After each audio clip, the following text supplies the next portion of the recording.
안녕하세요, 이노입니다. 오늘은 조금 늦었지만 5월에 읽었던 책들을 소개해 보려고 합니다. 원래 6월이랑 같이 올리려다가 6월까지 하면은 책이 10권이 넘어가서 따로 올리게 됐습니다.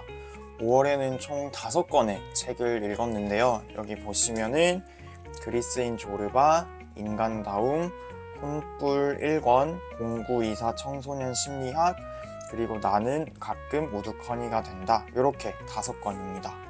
시집도 있고 소설도 있고 인문책도 읽어서 5월에는 좀 다양하게 여러 가지 책들을 읽은 것 같습니다.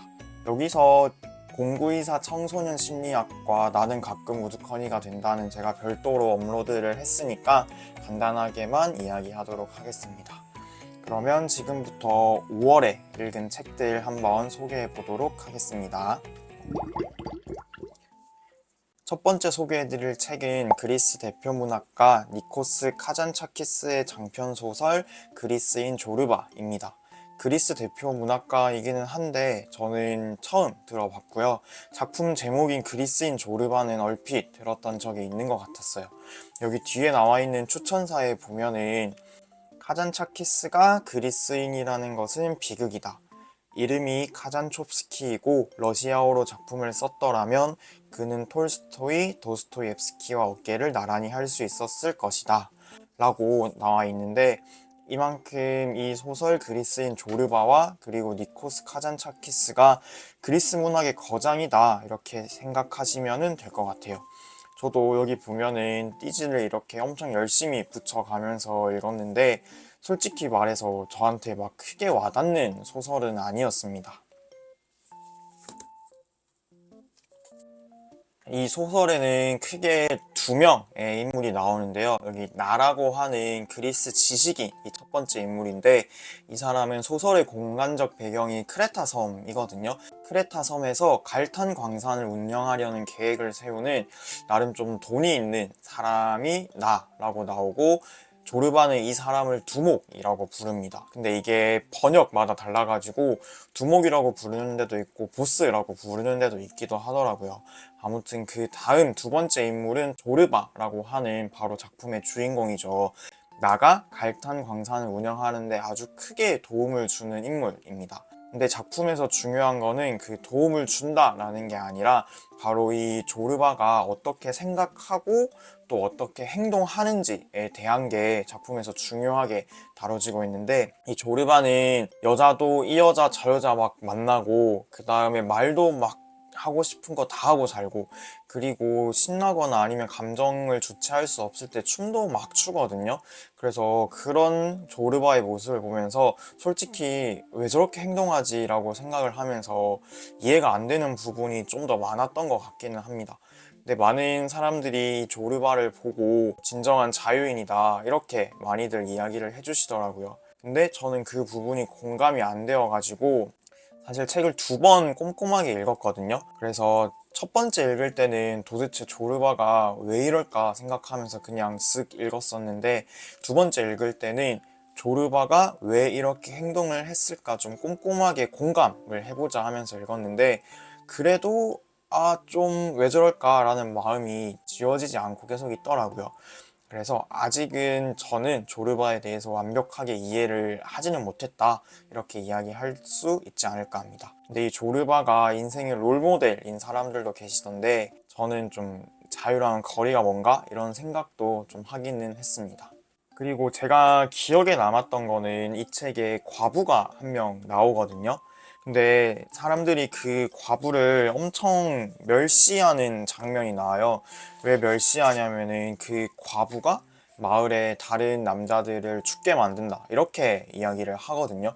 그 과부가 되게 얼굴도 예쁘고 하니까 다른 마을의 남자들이 그 과부를 탐내다가 죽는다 이런 식으로 이야기를 하는데, 결국에는 마을 사람들이 그 과부한테 몰려가게 되고 또 교회 앞에서 과부가 단도에 목이 잘려서 죽게 되거든요. 그게 작품에 여기 제가 표시한 부분에 나와 있는데, 이런 것처럼 이 당시 시대가 과부조차 용서할 수 없는 시대였구나 라는 거를 생각을 해보면은, 그런 시대에 조르바처럼 좀 자유로운 마음을 가지고 있는 인물을 만들어낼 수 있다는 게 이 소설가로서 대단한 일이지 않을까. 그래서 많은 사람들이 조르바와 조르바가 가진 자유를 좋아하는 게 아닐까 생각하기도 했습니다.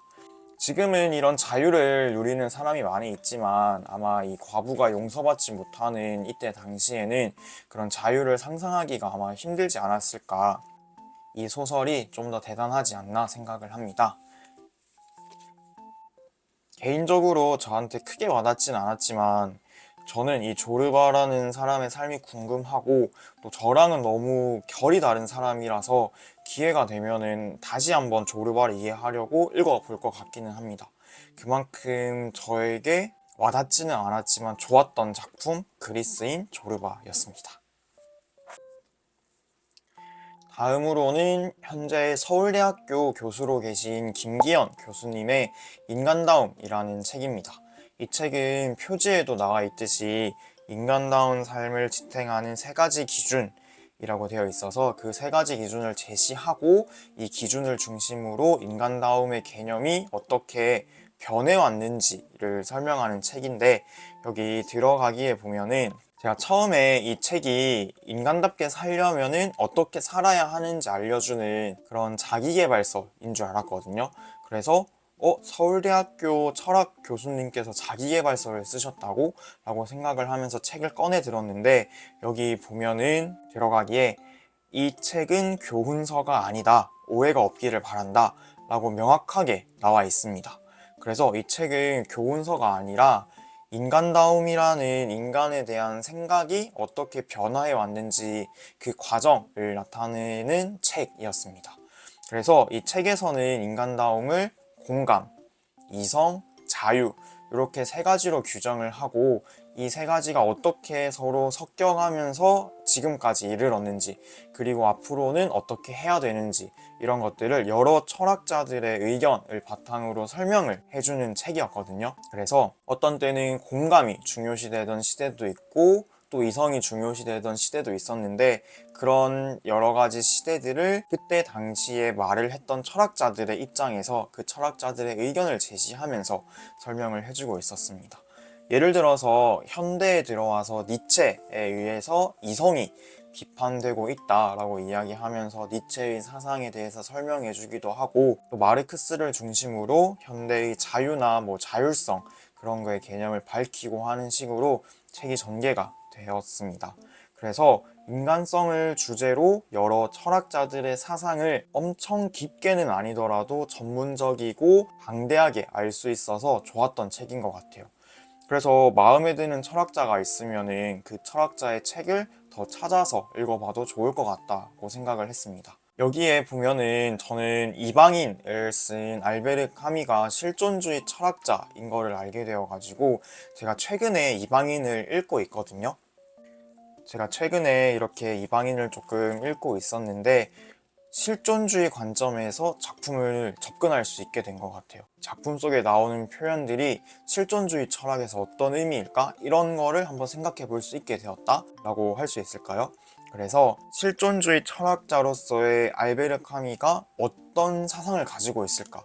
이런 거에 대해서도 좀 궁금해지게 한 책이 바로 여기 있는 인간다움이라는 책이었습니다. 그래서 이 책은 제가 개인적으로 좀 재밌게 읽었던 책이기도 해서 다음에 기회가 된다면은 별도의 영상으로 꼭 찾아오도록 하겠습니다. 김기현 교수님의 인간다움이었습니다. 다음으로는 일제강점기를 배경으로 한 대하소설 최명희 작가의 혼불, 그 중에서도 1권입니다.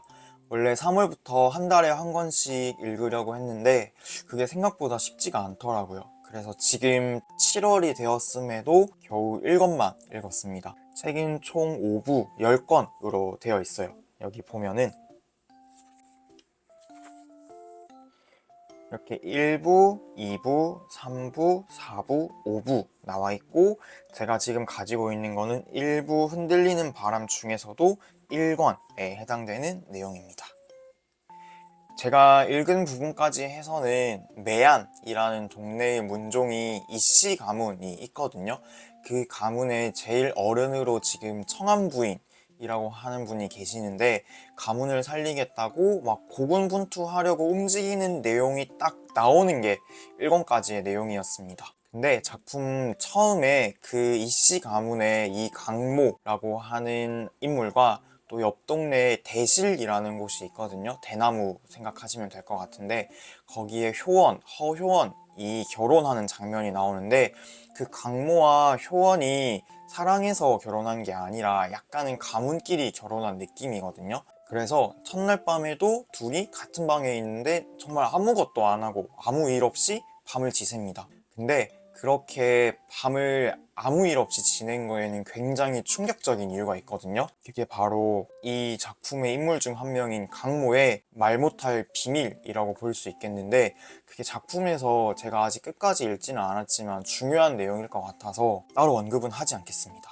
그래서 만약에 강모의 비밀이 궁금하다면 한번 직접 읽어보시면 좋을 것 같습니다. 작가님께서 이 혼불이라는 책을 집필하시기 위해서 문화나 아니면 풍습 같은 거를 되게 많이 조사하셨다고 해요. 그래서 작품 처음에 보면은 청사초롱이라고 해서 이게 혼례식이 펼쳐지는 모습이거든요.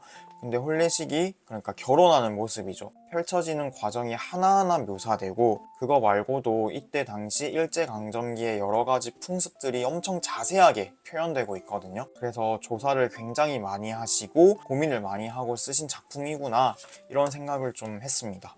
그래서 문학 작품이 그때 당시 사람들의 삶의 모습을 아주 생생하게 남길 수 있구나, 이런 것도 한번 생각해 보게 만드는 책이었어요.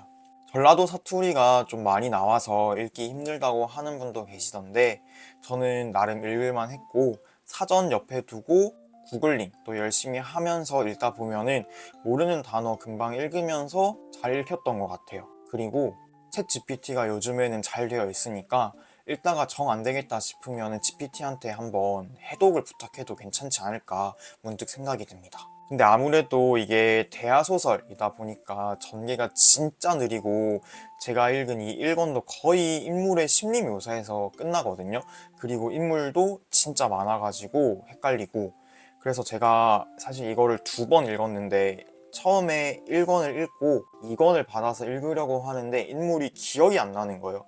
그래서 2번째 읽을 때는 대충 이렇게 기채랑 율촌댁이 있고 뭐 아들이 강모고 뭐 이런 식으로 해가지고 조금씩 표시를 하면서 읽었습니다. 그래서 이권부터는 조금 더 작품을 정리하면서 읽어야지 않나, 그렇게 좀 생각을 하고요. 제가 5권까지 가지고 있어서 절반 정도 갖고 있는데 방학 중에 꼭 다 읽을 생각입니다. 최명희 작가의 혼불이라는 책이었습니다.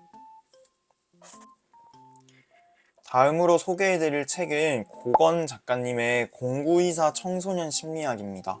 청소년의 심리를 전반적으로 다룬 책인데, 이전에 제가 책 소개 영상을 찍은 게 있어서 여기 있는 이쯤 어디에 있겠죠? 카드를 참고해 주시면 좋을 것 같아요. 그리고 제가 이 공구이사 청소년 심리학을 영상을 찍고 나서 이 작가님께서 신간을 내셨거든요.